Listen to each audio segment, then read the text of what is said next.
Okay, a very warm welcome to our Miracle Mondays. It is such a delight to be together. We are here exploring and deepening and discovering the teachings of A Course in Miracles. Such a blessing if it has come into our lives. This is a true blessing. The Course reflecting back at us is really a true blessing to have found it in this lifetime. So, my name is Reverend Lisa Windsor, and again, I welcome you to Modern Miracles Academy. We are here every Monday, or at least most every Monday, for free classes. So, I'm so glad you're here, and you are so welcome to invite anyone that you think might be interested in, again, exploring and discovering these teachings on a deeper level. One of the ways that I roll for sure in the way that I teach is I love to make it relatable and experiential. And I think it's important, the practical nature of these teachings. One of the things that was recognized, there was like a calling in my heart to be able to integrate spiritual teachings on a very deep level. And I kept loving spiritual ideas, but I didn't know how to hold on to them. They would just they would just leave my mind. And so when A Course in Miracles came along with a workbook, lessons for every day of the year, I knew I had landed on something that I had been praying for. So I'm so grateful for these teachings as we explore the text, which is the theoretical foundation, but the workbook is so beautiful. And we actually have our Activate 365 Days of Miracles program, where as a community, we move through the lessons through the year. And it's supportive and helpful and very powerful as we really, truly activate miracles in our lives. So, so lovely again to be together. I'm going to start with an opening prayer. And so I invite you, if it's safe to do so, to rest your eyes closed for a moment and just start to turn your attention inward. We're going to start with a nice, deep, cleansing, purifying breath.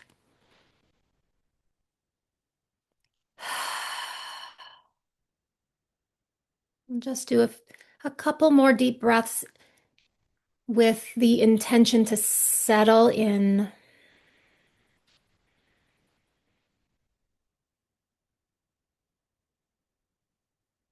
We are breathing deeply and we are opening up to receiving deeply as well all the gifts and blessings of our time together. We are coming to empty our minds of the worldly noise. So just coming to a quieter present moment. Let the noise start to dissipate in the mind. Know that you're safe to turn the volume right down and come into a restful state of mind.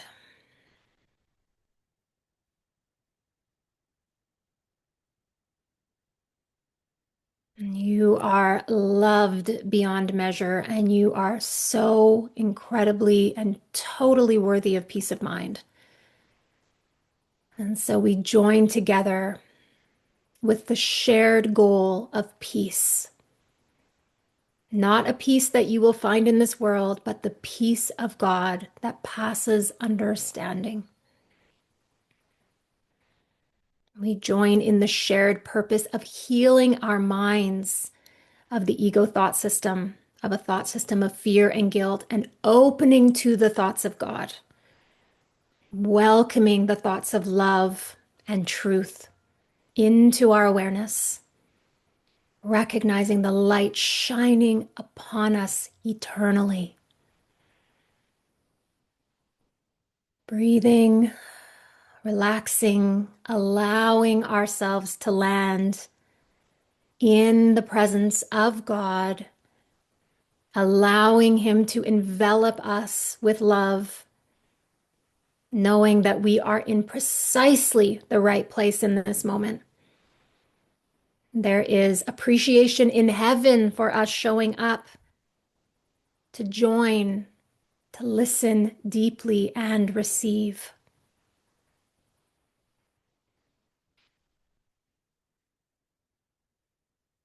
We are all joined in doing God's work.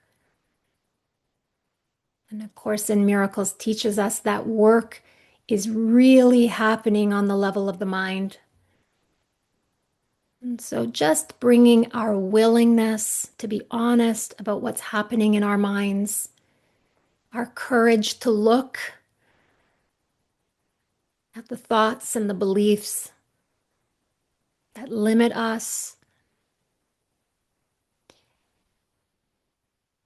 and a whole lot of faithfulness, because A Course in Miracles gives us a pathway, a clear pathway home to remembering who we are as God created us. A Course in Miracles also emphasizes that we do not wake up alone.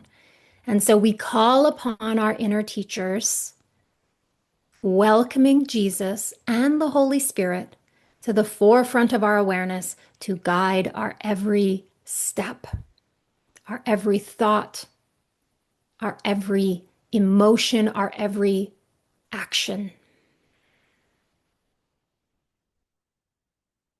Just breathing into the support that is present and remembering that we are given everything we need to heal. And so let us also gather some divine patience and a deeper trust that we are totally on track with our awakening. And again, the deepest appreciation and gratitude to your presence here right now. When Jesus tells us your part is essential in God's plan for salvation, he is talking to you. He is talking to every one of us. So we step fully and allow our part to play out, letting go of resistance and opening to the inspiration that is here for us now.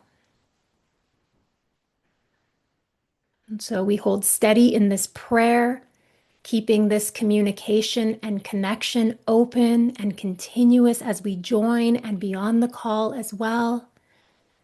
And when we feel ready, we can gently open our eyes.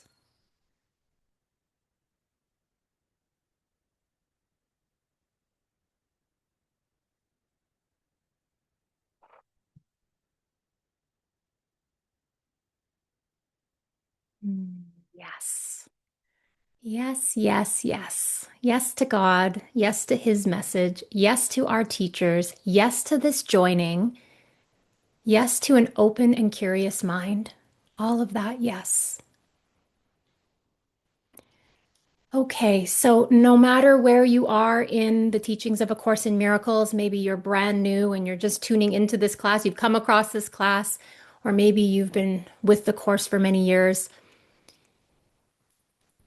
Whatever message is here for you or gift is here for you, be open to receiving it.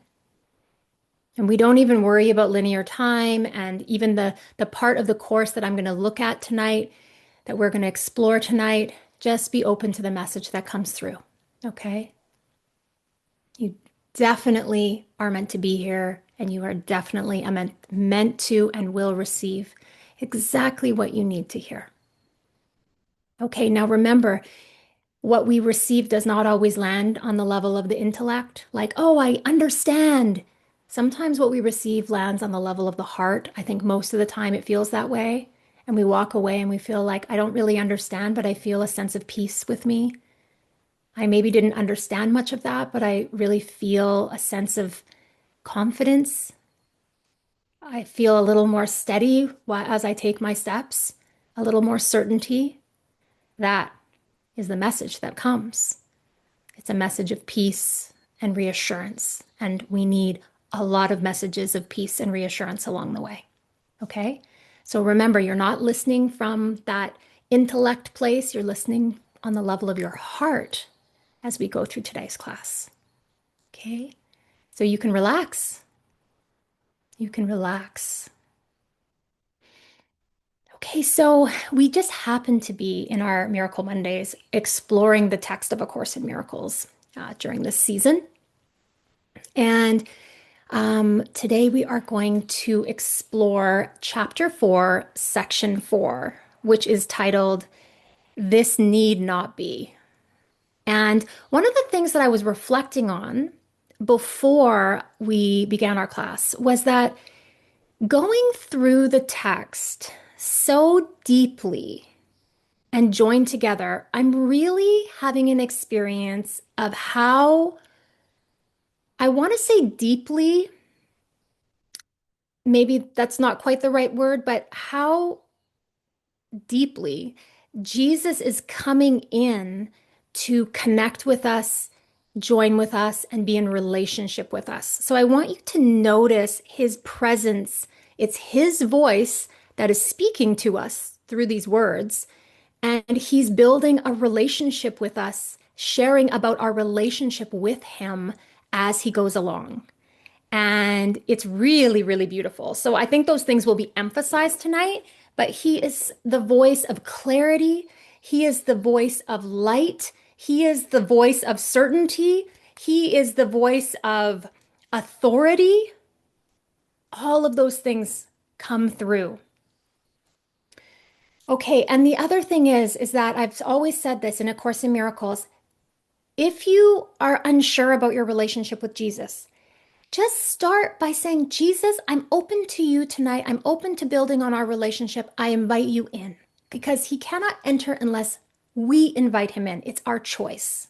So I just recommend you do that because he's the one bringing the message through and he's bringing it through for you.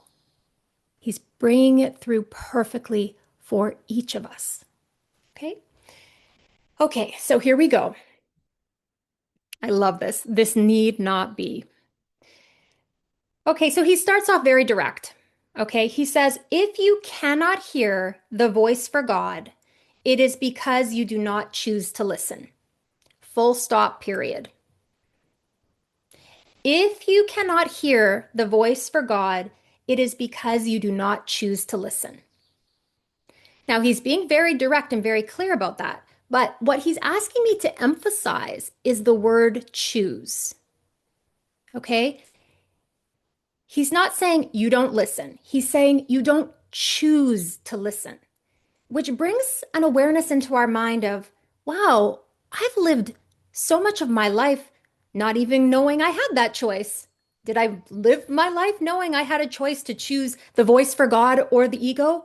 No, actually, it's these teachings that have come in that are teaching me the power of my mind, that I have a very powerful mind, and that I have a choice to listen to the voice for love or to listen to the voice for fear. And there are only two choices in every moment, just two.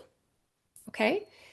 So a lot of the time we want to say, I don't hear the voice for God. But what he is doing is he is drawing us back to a sense of accountability. And he's drawing us back to really a level of confidence where he's saying, you are not choosing that. No one can come into our minds and choose for us, everyone. No one can come and command our minds. Only we can be the ones that choose between the love and the fear. Okay. Then he says this, that you do listen to the voice of your ego is demonstrated by your attitudes, your feelings, and your behavior. Okay, so that's really important information. He's saying, look to your attitudes and your feelings and your behavior to see that you have chosen the ego because of how you feel and how you're navigating your life. That's the indication that you are choosing the ego. We might not remember choosing the ego, but it's demonstrated in how we're experiencing life. It's demonstrated in the state of mind that we are. We will then experience that state of mind. And then he says this, yet this is what you want. He says this is what you want because this is what you're choosing. If you didn't want it, you wouldn't choose it. This is what he's saying. This is what you want. This is what you are fighting to keep and what you are vigilant to save. No one wants to admit this, but we have spent possible lifetimes, but especially many, many, many, many days and hours and minutes of our lives reinforcing the ego thought system, building up these self concepts, reinforcing our worldview. It is what we want. One of the things that we desire is for our reality as we see it to be reality.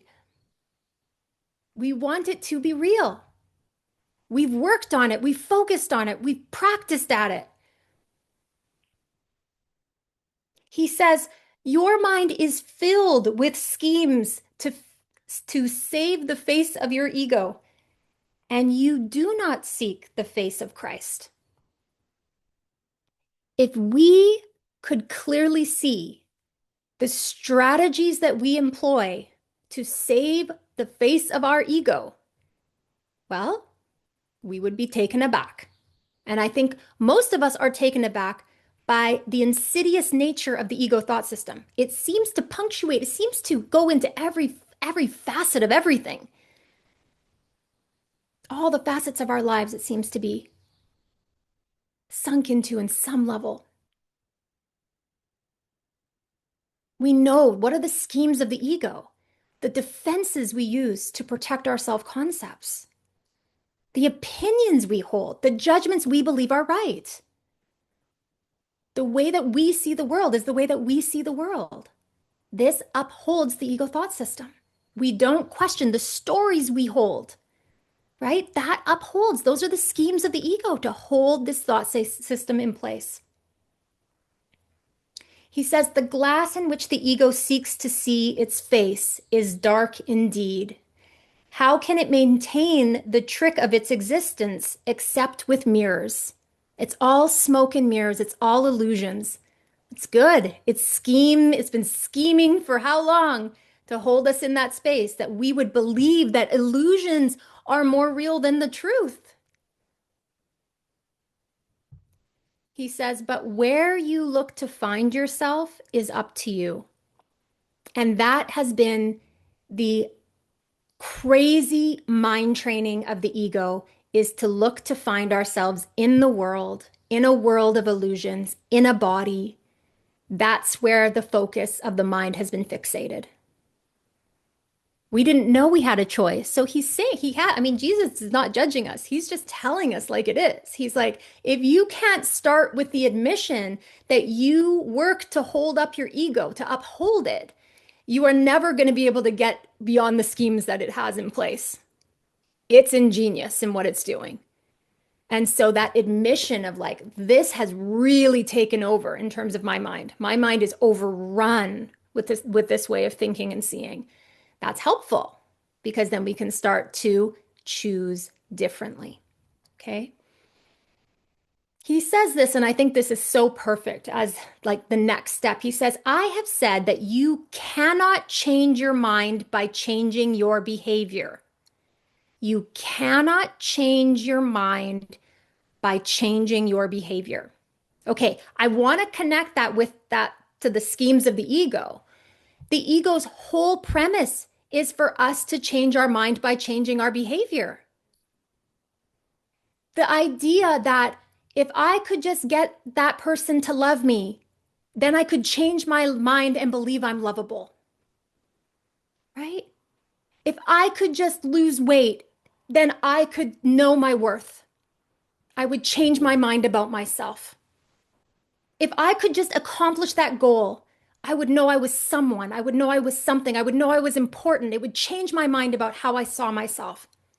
If that person just changed their behavior, I would see them differently. They would behave differently, and then I could judge them differently. It would change my mind.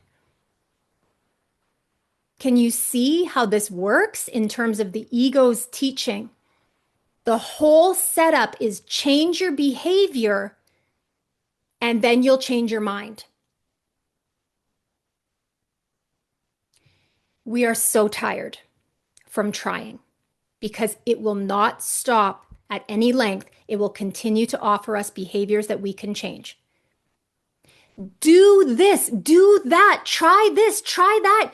You just haven't done it right yet. You just haven't figured it out. You just haven't sorted out the problem. You haven't fixed the problem because you haven't figured out the right way to do it. You'll find a way to do it. And then you'll feel better. Then you'll know yourself as whole. Then you'll be happy.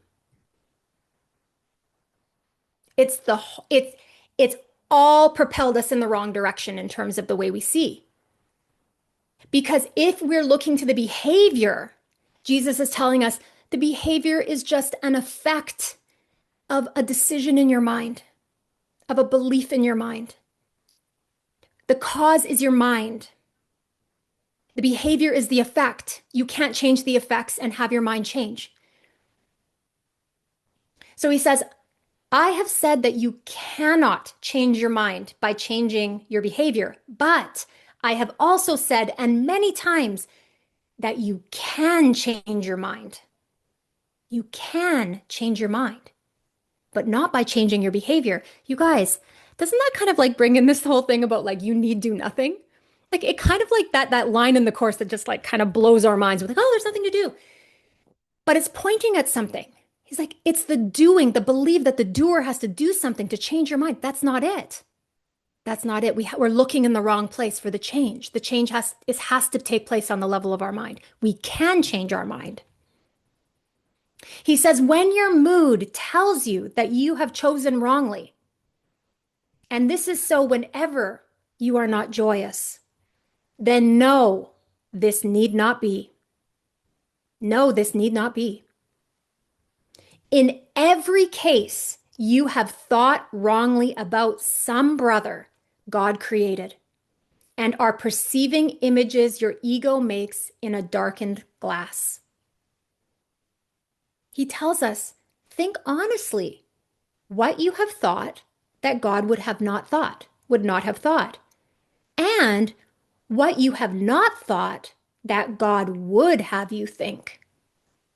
Search sincerely and then change your mind to think with God's. Okay, so he's kind of saying, he's like, why don't we look when your mood tells you you have chosen wrongly, which means when your mood tells you, again, anything from the littlest irritation to the greatest rage, anything in between that in terms of our moods, our emotions, our attitudes, we've chosen the ego. We're caught in the ego thought system. And he's saying, why don't, instead of you doing something different, why don't you think honestly about what you are thinking and where you are thinking with the ego, and also where are you forgetting to think with God?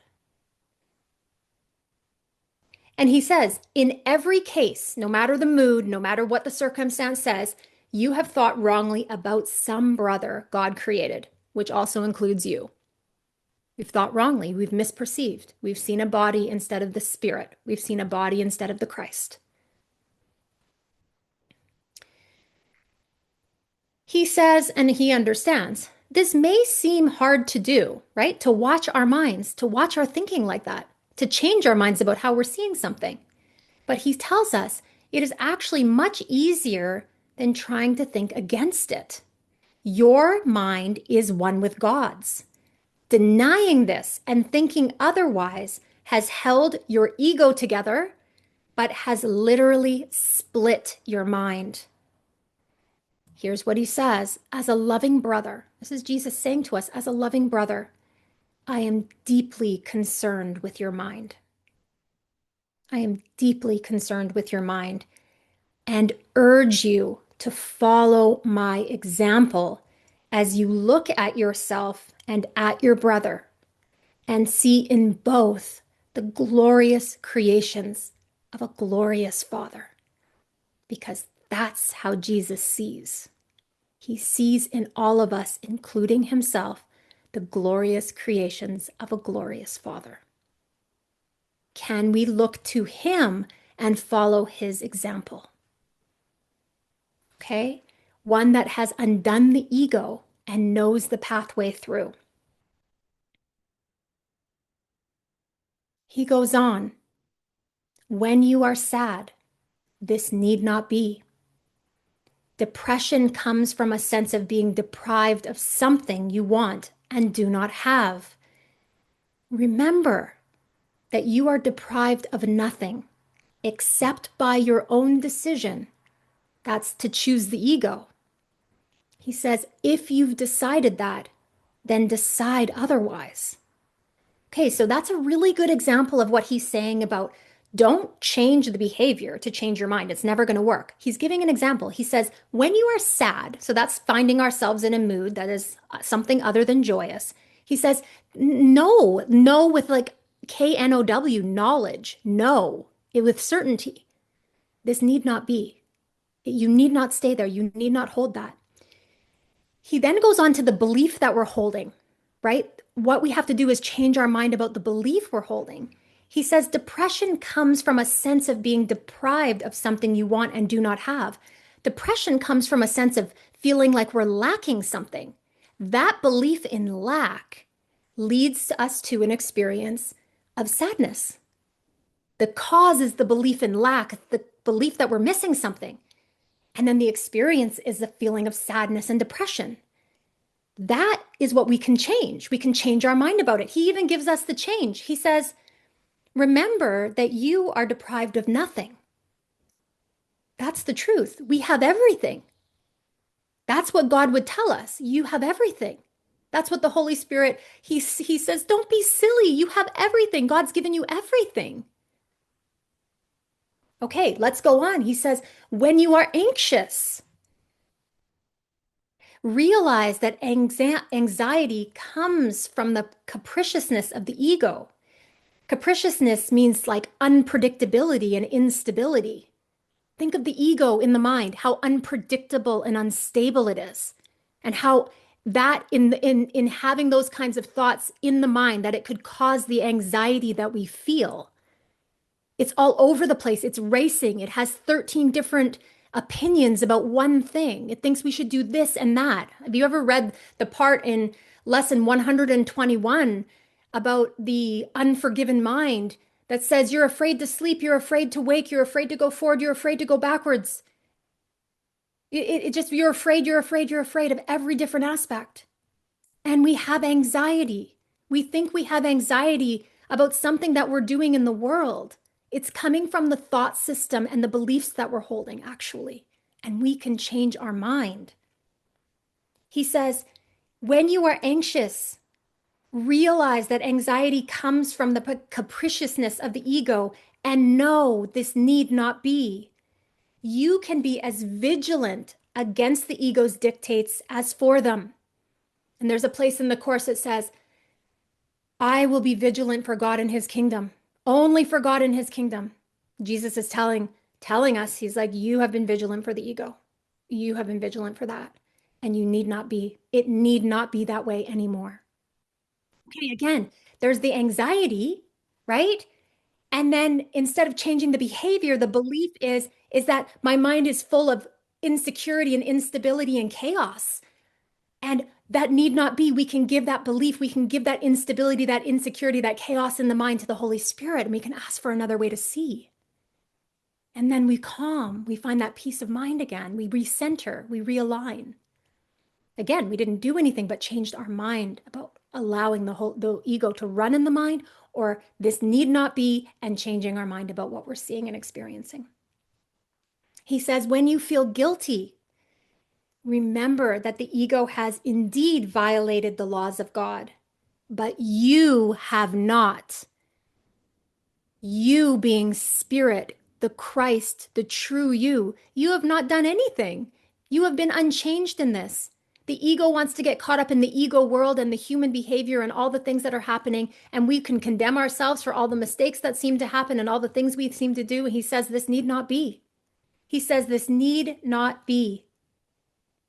He says, while you feel guilty, the ego is in command, because only the ego can experience guilt.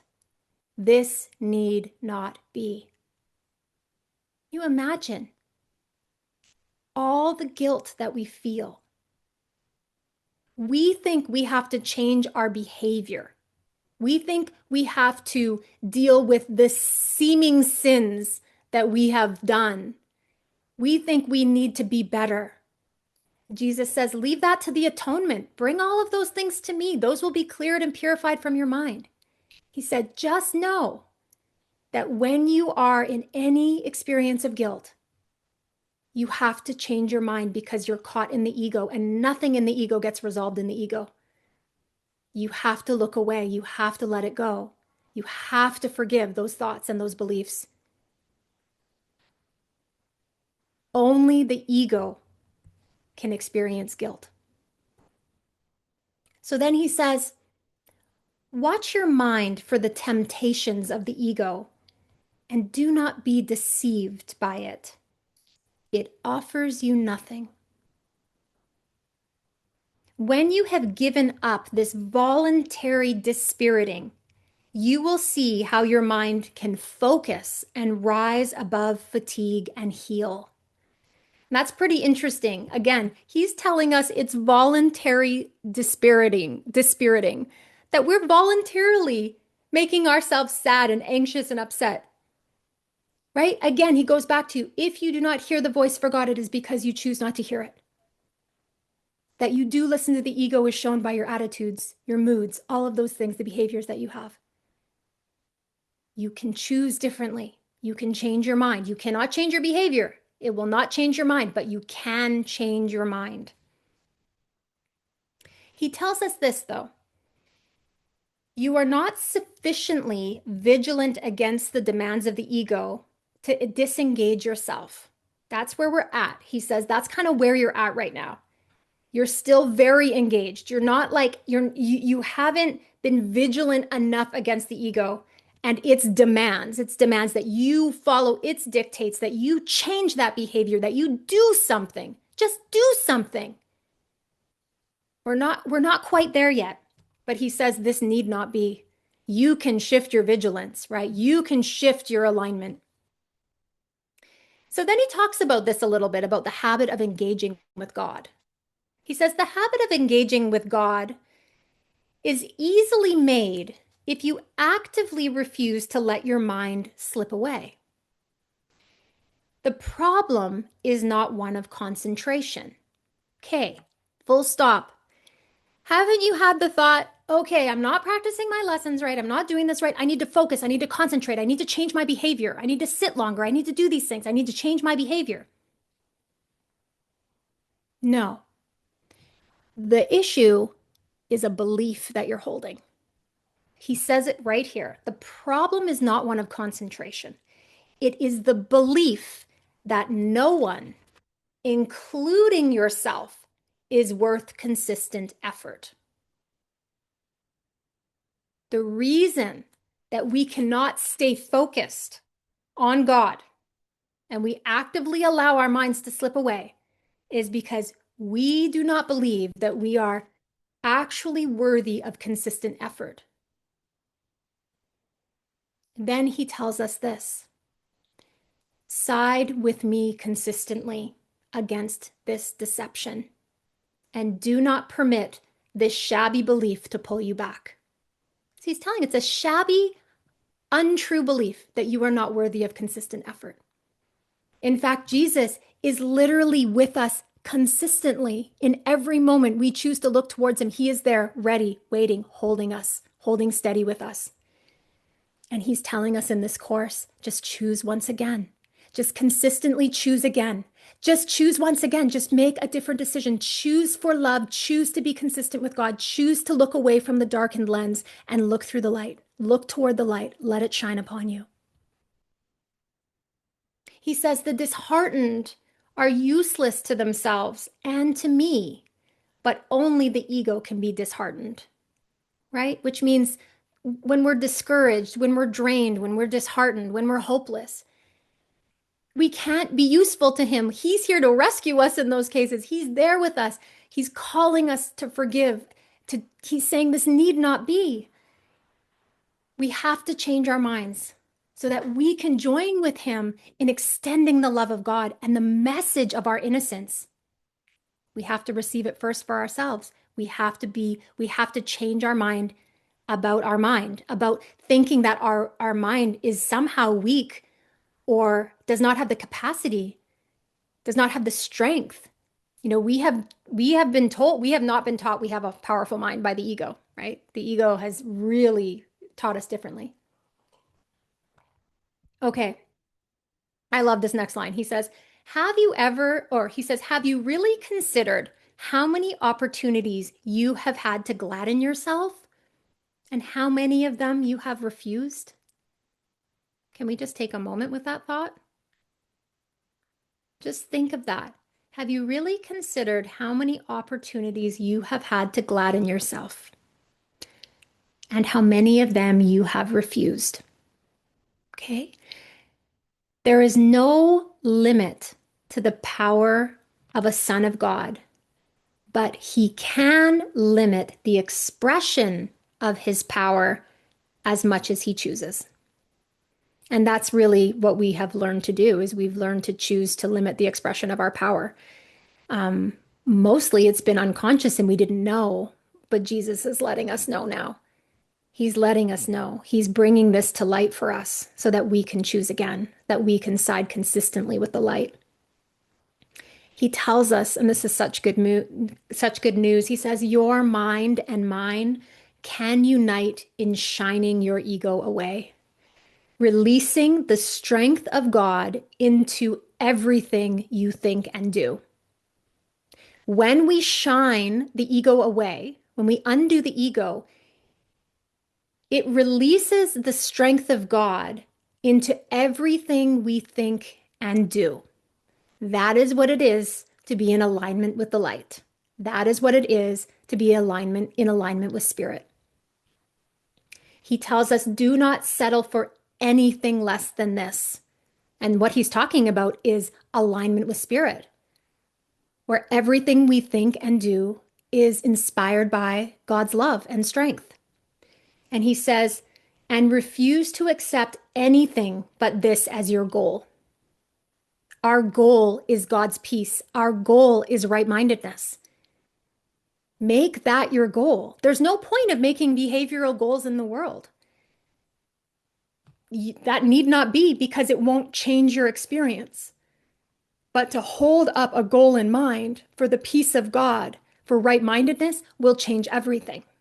Make this your only goal. And that's what the Course teaches. My only goal is God. It's the only one that truly matters because it's the only one that truly makes a difference. It's the only one that wakes us up. So then he goes on. He's so practical here. He says, watch your mind carefully for any beliefs that hinder this goal's accomplishment and step away from them. That's what we have forgiveness for, to release and let go and step away from any beliefs that hinder our right-mindedness. He says, judge how well you have done this by your own feelings, for this is the one right use of judgment. Judgment, like any other defense, can be used to attack. If it's used by the ego, we'll use it to attack. But if it's used by the Holy Spirit, it will be used to protect the mind.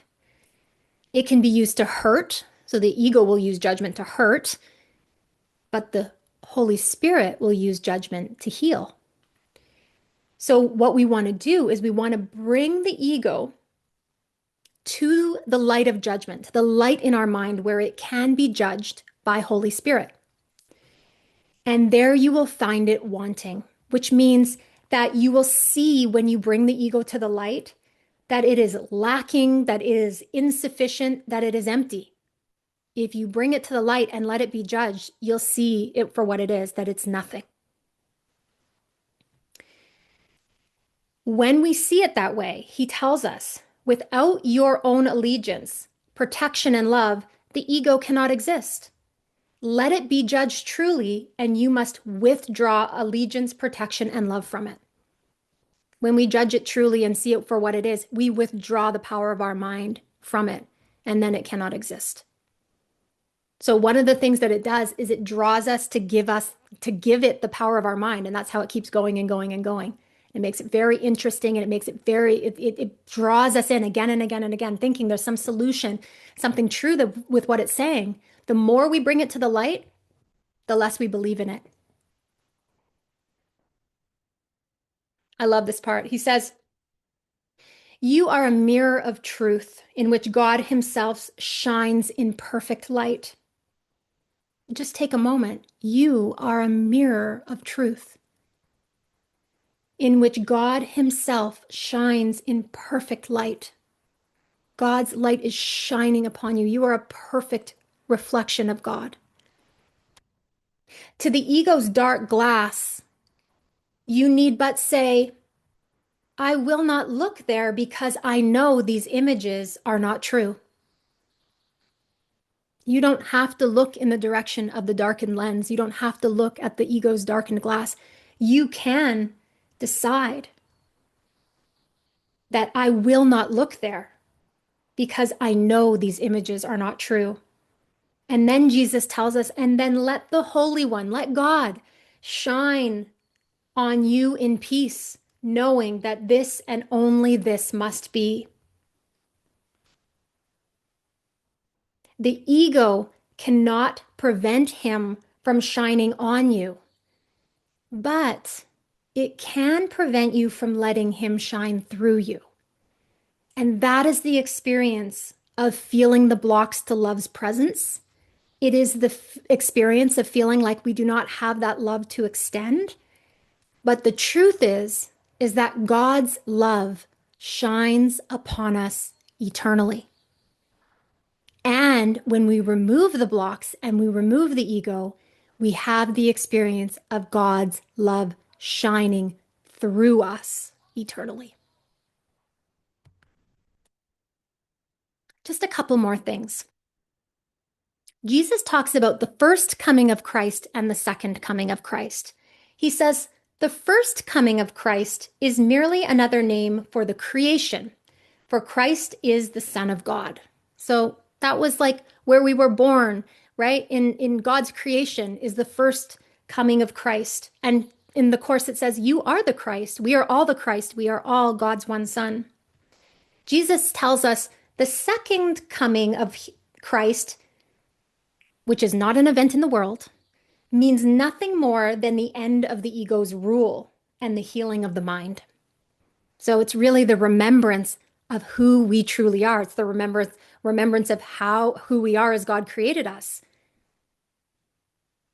And then Jesus says, I was created like you in the first coming of Christ. This is really important. He's telling us, I am the same as you. We are one self. We have one source. I was created with you in the first. And then he says this, which I love, and I have called you to join with me in the second, because he has healed his mind, right?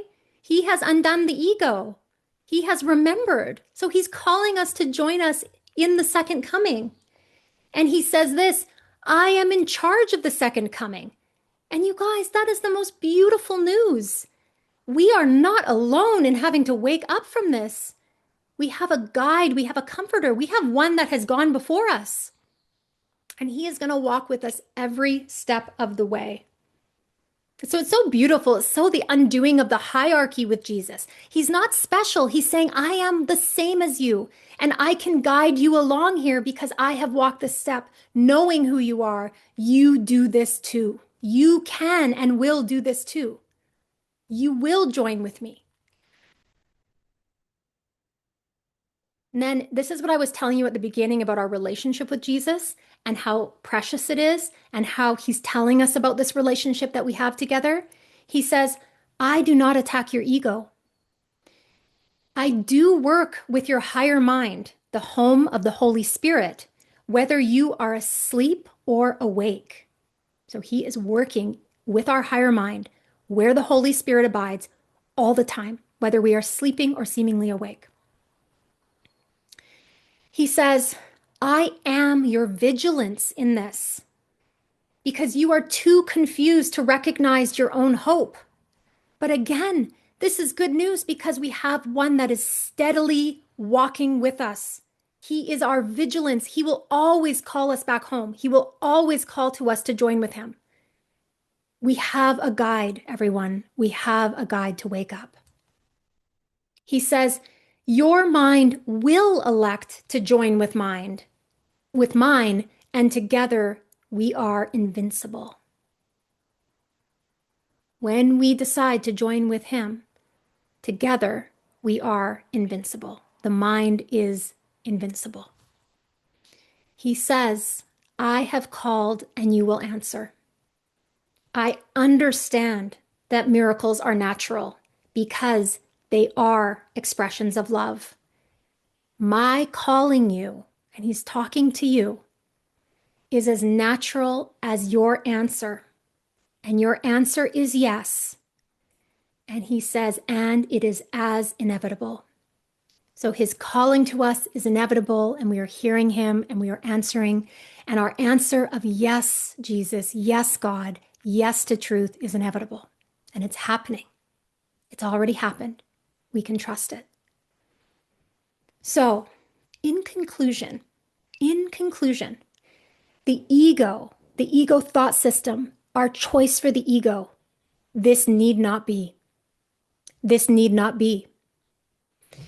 We have the power, the strength, the clarity now to join with Jesus in the undoing of the ego and the healing of our mind. We are empowered with him. We are guided with him. We have everything we need to wake up.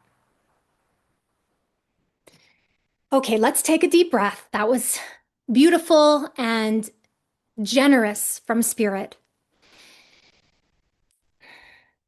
And just place your hand on your heart for a moment if you can. And we are just going to say thank you. Thank you for this gathering. Thank you for joining together. Thank you for the gifts and the blessings. We are super grateful and appreciative of everything that we are receiving. Our hearts and minds are open. I often tell you, if these teachings are resonating with you, Modern Miracles Academy is here. Our doors are open. Our arms are open. Please reach out. Our website is www.modernmiracles.com. And if you feel inspired to reach out and connect, we would love to hear from you. Okay, have a beautiful, beautiful, blessed day. And the last thing I want to say is, if you have time, return to chapter 4, section 4, This Need Not Be, and read it again now that you've heard this. Read it aloud. Let it deepen into your heart and into your mind, and let the teachings rest in there. Okay? Okay, lots and lots of love.